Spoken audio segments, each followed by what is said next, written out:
Good morning, class. Mr. Parisi here, and today we're going over homework from Unit 4, Lesson 6, Modeling with Linear Functions. So number 1 says water is building up in a bathtub. After 2 minutes, there are 12 gallons of water. After 4 minutes, there are 20 gallons of water. What is the average rate of change at which the water is entering the bathtub from t equals 2 to t equals 4 minutes? Show how you calculated the rate. So we're looking for our average rate of change. Now when you hear that phrase, what should be popping into your head is y2 minus y1 over x2 minus x1. What this means is we need 2 points to figure out the average rate of change or the slope here. So my first point comes from after 2 minutes, 12 gallons of water are in the tub, and after 4 minutes, there are 20 gallons of water in the tub. That's my second point. So 2, 12, 4, 20 gallons right there. So this is my x1, my y1, my x2, my y2. Now we can go ahead and plug in. I've got 20 minus 12 over 4 minus 2. This comes out to 8 over 2, which is equal to 4 gallons per minute. So that is going to be my answer, which is number 4. Question number 2 says Francisco is saving money in an account. At the beginning of the year, he has $56 in savings and puts in $4 per week. Which of the following equations models the amount of savings, S, as a function of number of weeks, W, Francisco has been saving? So here, we're looking for our key pieces of information. At the beginning of the year, he had $56 in savings at the beginning of the year. That's my initial value, okay? And he puts in $4 per week. So that's how much his savings is changing every week. So my initial value always equates to my y-intercept or my b value when we're talking about linear functions. So my b is equal to my initial value, which in this case is $56. That's where we started. Now my change, my average rate of change, is like my m, or my slope, my average rate of change. Average rate of change. In this case, the account is changing by $4 per week. Now that we know what my m and my b are, we can just plug in and get our answer. So as you know, for an equation of a line, it's y equals mx plus b. So where is my m for? Looks like the only one where my m is 4 is right here in number 1. And where is my b, 56? Now there's 2 of them where b is 56, but obviously number 1 is the only possible answer. And last question for the homework. Number 5 says, the population of deer in a park is growing over the years. The table below gives the population for the survey by local wildlife officials. So in part A, it says, find the average rate that the deer population is changing over each time interval below. So again, average rate of change we're looking at. We need 2 points. So first one, we're looking from 2000 to 2003. So that would be 2000 to 2003. These are my 2 points right here that I'm going to look at. So let's see here. The other big thing to see is those are my 2 points. This is my x, this is my y. In general, you just label it as x and y to help you sort things out. So we're going to go with this would be my x1, my y1, and then this would be my x2 and my y2. So when I set this up as the y1 or y2 minus y1 over x2 minus x1, I could start plugging in.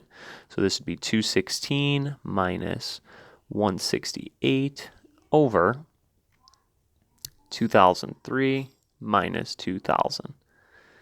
And then this one comes to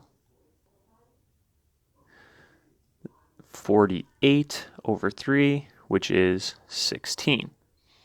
So that's your average change for the first one. For the second one, it wants from 2003 to 2006. So now we're dealing with right here and here, 2003 to 2006. So my y2 is going to be this 264, my y1 is going to be 216. So 264 minus 216 all over my x2 minus my x1, 2006 minus 2003. And you'll notice again, it comes to 48 over 3, which is equal to that 16. Last but not least, we have from 2006 till 2009. So now we're talking 2006 to 2009. So my y2 and my x2 are right here. So 312 minus my y1 right there, 264, all over 2009 minus 2006. And again, it comes to 48 over 3, which is equal to 16. So for each interval, that average rate of change was, that average rate of change was 16, was 16, was 16. For question B, it says, why does this calculation indicate a linear relationship? So when we're talking about a linear relationship, the big thing that points to that is the fact that we have that average rate of change of 16 over each interval. So we call that a constant rate of change.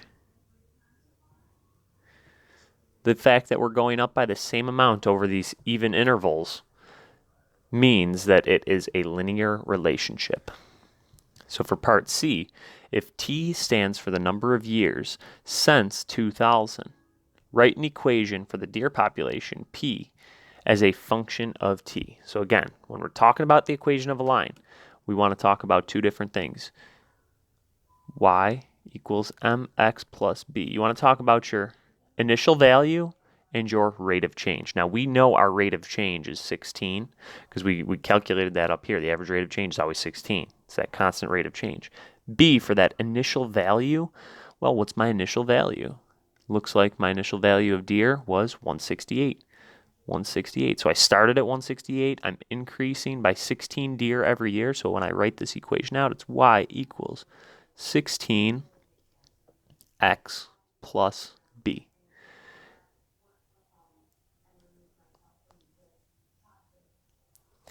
And for part D, what does your model predict the deer population will be in the year 2014?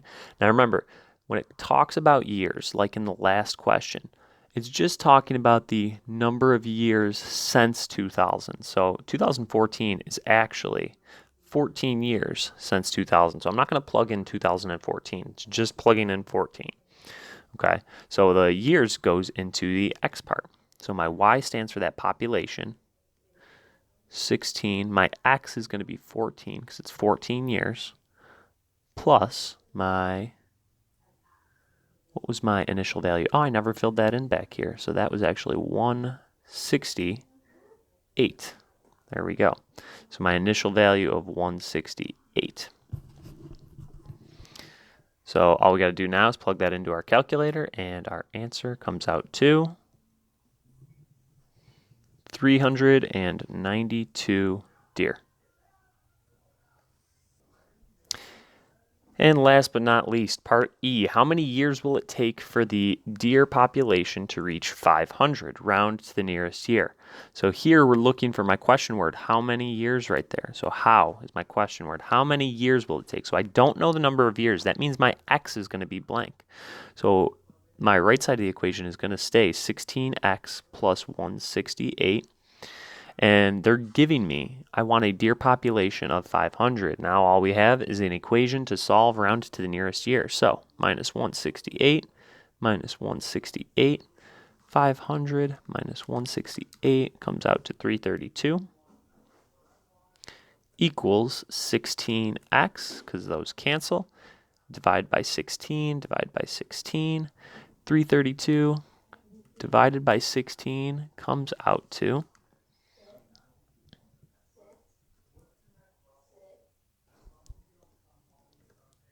x equaling 20.75. So if we wanted to round to the nearest year, that's just going to be approximately 21 years. Make sure if you did not complete your homework, you watch this video, fill out your homework, and turn it in for partial credit. Have a great day. If you have any questions, always feel free to ask. Thank you.